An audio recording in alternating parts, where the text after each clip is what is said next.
Good morning વિદ્યાર્થી મિત્રો, the આદર્શ હાઈસ્કૂલમાં તમારું સ્વાગત છે. ધોરણ 11, વિષય BA, જેમાં પ્રકરણ 6 ધંધાકીય વ્યવસ્થાના સ્વરૂપો 2.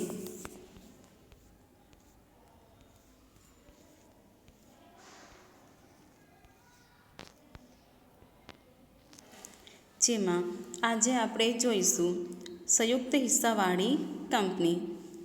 ઔદ્યોગિક ક્રાંતિ પછી યંત્રો દ્વારા માંગની અપેક્ષાએ મોટા પાયા ઉપર ઉત્પાદન થવા લાગ્યું. મોટા પાયા ઉપર મૂડીની જરૂરિયાત સાથે જોખમનું પ્રમાણ પણ વધ્યું. આ પરિસ્થિતિમાં ધંધાકીય વ્યવસ્થાના સ્વરૂપ તરીકે વ્યક્તિગત માલિકી કે ભાગીદારી પેઢી અનુકૂળ ન આવે તે સ્વાભાવિક છે. વ્યક્તિગત માલિકી અને ભાગીદારી પેઢીની મુખ્ય મર્યાદાઓમાં અમર્યાદિત જવાબદારી, મૂડીની મર્યાદા, ટૂંકું આયુષ્ય વગેરે હતી. મોટા પાયા ઉપર ધંધાકીય પ્રવૃત્તિ કરવા માટે વિશાળ પ્રમાણમાં મૂડીની જરૂરિયાત સાથે મૂડીની સલામતી, જવાબદારી અને જોખમની વહેંચણી, કાર્યદક્ષ સંચાલન વગેરે અનેક પ્રશ્નોના ઉકેલ રૂપે નવી ધંધાકીય વ્યવસ્થાનો ઉદ્ભવ થયો, જેને સંયુક્ત હિસ્સાવાળી કંપની કહેવામાં આવે છે, જેને આપણે ટૂંકમાં કંપની તરીકે ઓળખીશું. કંપની સ્વરૂપના વિકાસથી વ્યાપાર ઉદ્યોગને ઝડપી વેગ મળ્યો છે. આથી કંપનીને આર્થિક વિકાસના એન્જિન તરીકે ઓળખવામાં આવે છે. ભારતમાં કંપની ઉપરના નિયમન માટે 1956નો કંપની ધારો અમલમાં હતો. હવે તારીખ 1/4/2014થી 2013નો કંપની ધારો અમલમાં આવેલ છે. હવે આપણે જોઈએ કંપનીનો અર્થ અને વ્યાખ્યા, એટલે કે કંપની કોને કહેવામાં આવે છે, કંપનીની વ્યાખ્યા શું હોય છે. કંપની એ સમાન હેતુઓ માટે કાયદાથી અસ્તિત્વમાં આવતી કૃત્રિમ વ્યક્તિ છે. કંપની એ શું છે? કંપની એ સમાન હેતુ માટે અસ્તિત્વમાં આવે છે અને એ કાયદાથી અસ્તિત્વમાં આવતી એક કૃત્રિમ વ્યક્તિ ગણવામાં આવે છે. કાયદાની દૃષ્ટિએ કંપની એ કૃત્રિમ, અદૃશ્ય અને અમૂર્ત વ્યક્તિ છે. 2013ના કંપની ધારામાં જણાવ્યા પ્રમાણે કંપની એટલે આ કાયદા હેઠળ અથવા અગાઉના કોઈપણ કાયદા હેઠળ સ્થાપાયેલ કંપની. કંપની એ શું છે? કંપની એ કાયદા હેઠળ અથવા અગાઉના કોઈપણ કાયદા દ્વારા તેની સ્થાપના કરવામાં આવેલી હોય તેને આપણે કંપની તરીકે ઓળખીએ છીએ. આ વ્યાખ્યા સ્પષ્ટ કરે છે કંપની એ કાયદાનું સર્જન છે. કંપનીનું સર્જન કાયદા દ્વારા થાય છે. કાયદાના સ્વરૂપ દ્વારા કંપની અસ્તિત્વમાં આવે છે. હવે એના લક્ષણો. પહેલું છે કાયદેસરનું અસ્તિત્વ. કંપનીની નોંધણી થતાં કંપનીને અલગ કાનૂની અસ્તિત્વ મળે છે. જ્યારે કોઈપણ કંપની સ્થાપવામાં આવે તો એનો સૌપ્રથમ આપણે નોંધણી કરવી પડે છે. જ્યારે એની નોંધણી થઈ જાય તો એ કંપની અલગ કાનૂની વ્યક્તિત્વ ધરાવે છે. કંપની પોતાના નામથી કોર્ટમાં દાવો માંડી શકે છે, કરાર કરી શકે છે અને કંપની સાથે કાયદેસર કાર્યવાહી થઈ શકે છે. બીજું છે કાયમી અસ્તિત્વ. કાયદાથી કંપનીને અલગ અસ્તિત્વ પ્રાપ્ત થાય છે. જે કંપની હોય છે એ કાયદા દ્વારા સ્થાપવામાં આવે એટલા માટે એમને એક અલગથી અસ્તિત્વ પ્રાપ્ત થાય છે. એક એનું અલગ અસ્તિત્વ હોય છે ને એ કાયમી અસ્તિત્વ ધરાવે છે. કંપની તેના સભ્યોથી અલગ અસ્તિત્વ ધરાવતી હોવાથી સભ્યોના મૃત્યુ, નાદારી જેવા પ્રસંગોથી કંપનીના અસ્તિત્વને અસર થતી નથી. ફડચાની પ્રક્રિયાથી જ કંપનીનો અંત લાવી શકાય છે. ત્રીજું છે મૂડીનું નાના હિસ્સામાં વિભાજન. કંપનીની મૂડીને નાના નાના હિસ્સામાં વહેંચવામાં આવે છે. જે કંપનીની મૂડી હોય છે એને નાના નાના હિસ્સામાં વહેંચવામાં આવે છે. કોઈ પણ એક વ્યક્તિની હોતી નથી. આ દરેક હિસ્સાને શેર કહેવામાં આવે છે. શેરના સ્વરૂપે મૂડીના હિસ્સા કરવામાં આવે છે, એને વહેંચવામાં આવે છે. શેર બહાર પાડી કંપની વિશાળ પાયા ઉપર મૂડી ભંડોળ એકઠું કરી શકે છે. કંપની શેર બહાર પાડીને મૂડી એકઠી કરે છે કે એકઠું કરી શકે છે, ભેગા કરી શકે છે. જે શેર ખરીદનાર કંપનીનો શેર હોલ્ડર ગણવામાં આવે છે. જે શેર ખરીદે છે એ શું હોય છે? કંપનીનો શેર હોલ્ડર હોય છે. શેરની સરળ ફેરબદલી. કંપની અને કાયદાની જોગવાઈઓને આધીન રહી શેર હોલ્ડરો કંપનીના શેર વેચી શકે છે અને ખરીદી શકે છે. શેરની ફેરબદલી એ કંપનીનું મહત્વનું લક્ષણ હોય છે. સામાન્ય મહોર. કરારો, શેર પ્રમાણપત્રો, દસ્તાવેજો અને રોજબરોજના વ્યવહારોમાં કંપનીની સંમતિ દર્શાવવા માટે સામાન્ય મહોર લગાવવામાં આવે છે, જેથી બધા શેર હોલ્ડરોનો કંપની માટે સંમતિ હોય એવું દર્શાવી શકાય છે. એના પછી સંચાલન. સંચાલન કૃત્રિમ વ્યક્તિ હોવાથી કંપનીના આવેદનપત્ર અને નિયમનપત્રને આધીન રહી સંચાલક મંડળ કંપનીનું સંચાલન કરે છે. કંપનીનું સંચાલન કોણ કરે છે? સંચાલક મંડળ કંપનીનું સંચાલન કરે છે. શેર હોલ્ડરો પોતામાંથી પ્રતિષ્ઠિત તરીકે ચૂંટે છે, જેને સંચાલક કહે છે. સંચાલકો સામૂહિક રીતે સંચાલક મંડળ તરીકે ઓળખવામાં આવે છે, જે કંપનીનું સંચાલક સંભાળે છે. આમ કંપનીના માલિકી અને સંચાલન બંને અલગ હોય છે. સભ્યોનો દરજ્જો.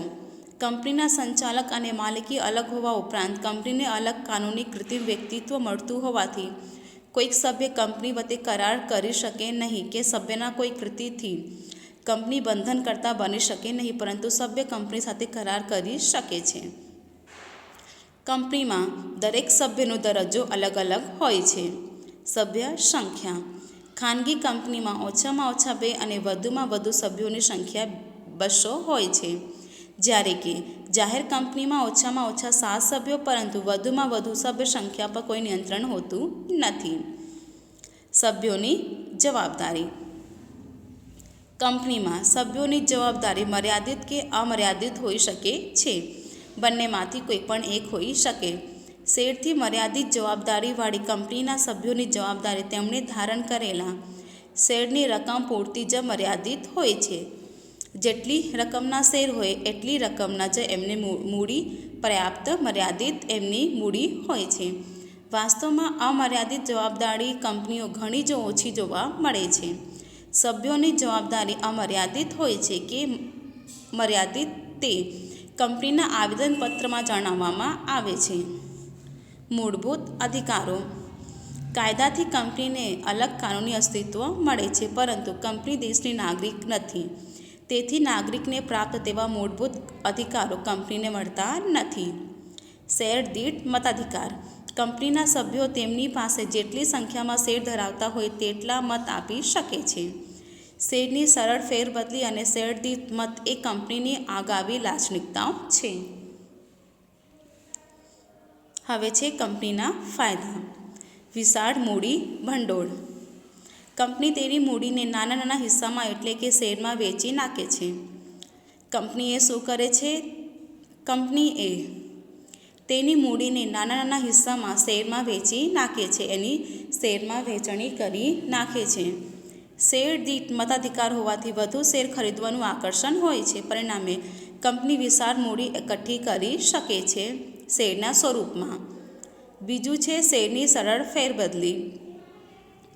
માન્ય શેર બજારમાં શેરની લે વેચ સરળતાથી થઈ શકતી હોવાથી કંપનીને સભ્ય ઈચ્છે ત્યારે શેર વેચી નાણાં મેળવી શકે છે અને જરૂરિયાત પ્રમાણે શેર ખરીદી શકે છે.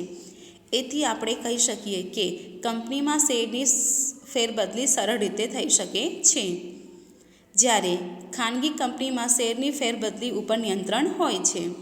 સભ્યોની મર્યાદિત જવાબદારી. શેરથી મર્યાદિત જવાબદારીવાળી કંપનીના સભ્યોની જવાબદારી તેમણે ખરીદેલા શેરની મૂળ કિંમત પૂરતી જ મર્યાદિત હોય છે. જેટલા રકમના શેર હોય એટલી રકમ મર્યાદિત મૂડી શેર હોલ્ડરની હોય છે.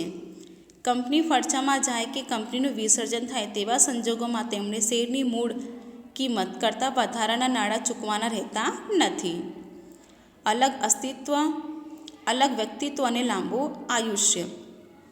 કંપનીએ કાયદા દ્વારા સ્થાપવામાં આવે છે એટલા માટે એમનું અલગ અસ્તિત્વ અને લાંબુ આયુષ્ય હોય છે. વિશાળ કદના લાભ. કંપની માટે મોટા પાયા ઉપર ખરીદ વેચાણ અને ઉત્પાદન શક્ય હોય છે. જે કંપની હોય છે એ મોટા પાયા ઉપર ખરીદ વેચાણ કે ઉત્પાદન કરી શકે છે એ એના માટે શક્ય હોય છે.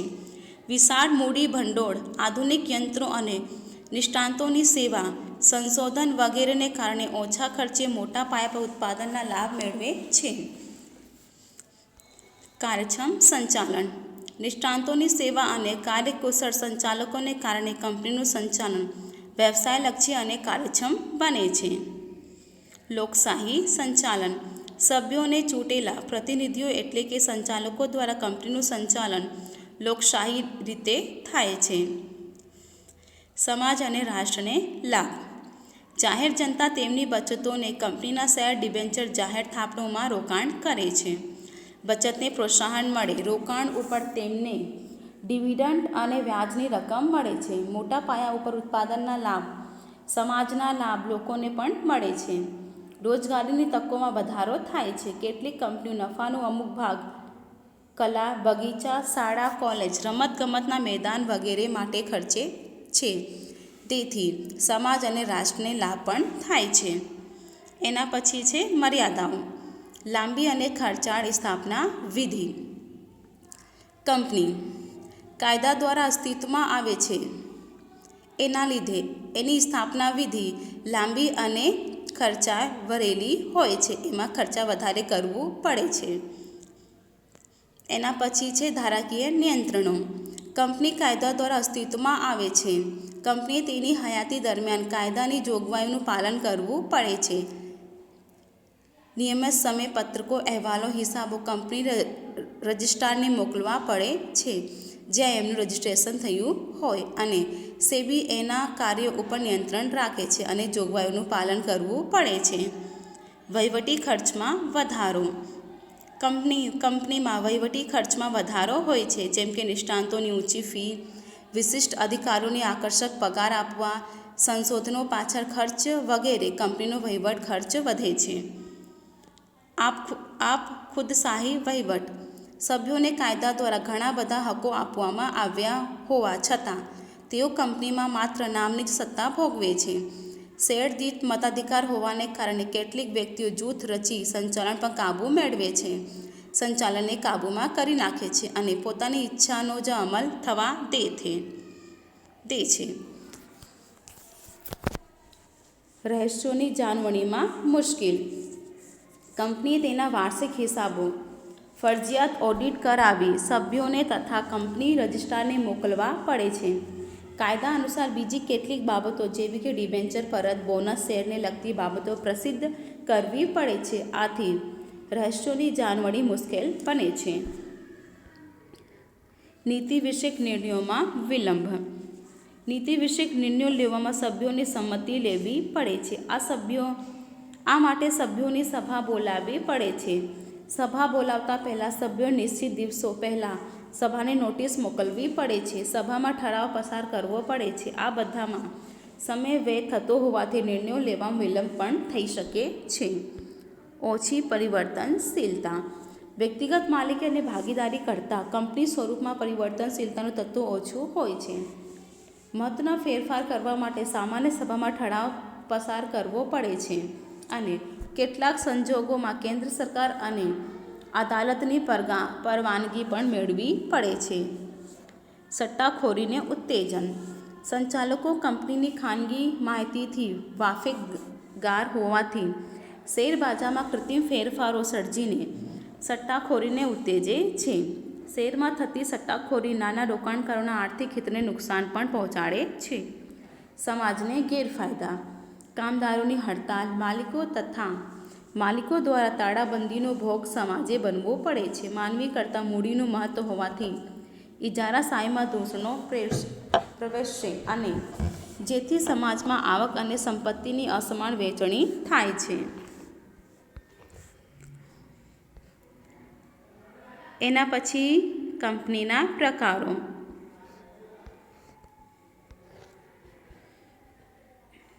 જેમાં પહેલું છે ખાસ કાયદા દ્વારા અસ્તિત્વમાં આવતી કંપની. સંસદ કે વિધાનસભાના ખાસ કાયદા દ્વારા અસ્તિત્વમાં આવે છે, જેમ કે reserve bank of India, life insurance corporation of India. બીજું છે સભ્ય સંખ્યાની દૃષ્ટિએ, જેમાં જાહેર કંપની. કંપની ધારા અનુસાર જે કંપની ખાનગી કંપની નથી તે જાહેર કંપની છે. જાહેર કંપની કોને કહેવામાં આવે છે? જે કંપની ખાનગી કંપની નથી એ જાહેર કંપની છે, જેમાં ઓછામાં ઓછા 7 સભ્યો જરૂરી છે. વધુમાં વધુ સંખ્યા ઉપર કોઈ નિયંત્રણ નથી. આ કંપની તેના શેર અને ડિબેન્ચર ખરીદવા માટે જાહેર જનતાને આમંત્રણ આપી શકે છે. શેરની ફેરબદલી ઉપર નિયંત્રણ નથી. જાહેર કંપનીમાં સભ્યોની જવાબદારી તરીકે 3 પ્રકારો હોય છે, જેમાં પહેલું છે શેર મૂડીથી મર્યાદિત જવાબદારીવાળી કંપની. કંપનીના સભ્યોની જવાબદારી તેમના કંપનીના ખરીદેલા શેરની દાર્શનિક કિંમત પૂરતી જ મર્યાદિત હોય છે. આ કંપની તેના નામને છેડે લિમિટેડ શબ્દ લખવો પડે છે. બીજું છે બાંયધરીથી મર્યાદિત જવાબદારીવાળી કંપની. કંપનીના સભ્યોની જવાબદારી તેમણે આપેલી બાંયધરીની રકમ પૂરતી મર્યાદિત હોય છે. કંપનીના વિસર્જનના સંજોગોમાં સભ્યોને આપેલા બાંયધરી રકમની ચૂકવવી પડે છે. ત્રીજું છે અમર્યાદિત જવાબદારીવાળી કંપની. આ પ્રકારની કંપનીમાં સભ્યોની જવાબદારી અમર્યાદિત હોય છે. કંપનીની મિલકતો કરતાં દેવા વધી જાય તો સભ્યો અંગત રીતે જવાબદાર બને છે. કંપનીના વિસર્જનના સંજોગોમાં સભ્યો તેમની અંગત મિલકતોમાંથી હિસ્સો આપવો પડે છે.